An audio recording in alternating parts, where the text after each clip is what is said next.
the next thing we're going to talk about is the converse of Pythagorean theorem. It's basically just trying to figure out, is a triangle really a right triangle? And the way that we do that is just by applying the Pythagorean theorem and just seeing if it works out. So let's look at these two triangles. So we want to figure out, is it a right triangle?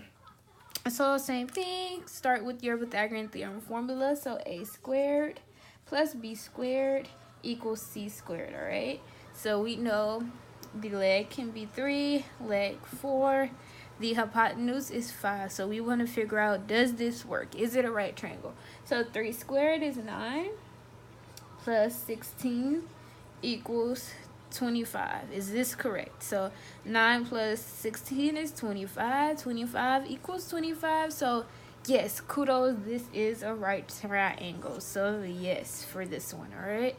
Now let's try this other one. So basically when it says converse of Pythagorean theorem, you're just trying to figure out if it works in the Pythagorean theorem. So does those two legs added together, the two legs squared added together, does it equal that hypotenuse squared, all right? So let's look at this one. A squared plus b squared equals c squared. So we had 36.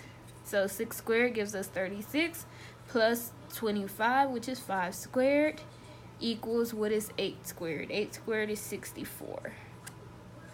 Oh, it's running off the page. All right, so let's see if that works. So 36 plus 25 is actually 61.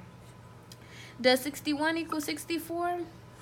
No. So this is not a right triangle. So no, the Pythagorean theorem doesn't work. It's not a right triangle. It's some other sort of triangle, but it's not a right triangle.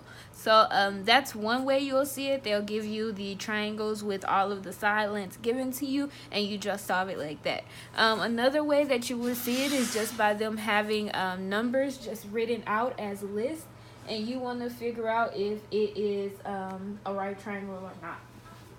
So when they give you numbers like this, it is really, really, really important to remember that C is always the longest side. Let's write it at the bottom. So remember, C is always the longest side. So looking at our first example, we know C is the longest side. The longest side length is 13. So we know we have to put in 13 as C. So let's see if this works. A squared plus b squared equals c squared. 5 squared plus 12 squared. Does it equal 13 squared?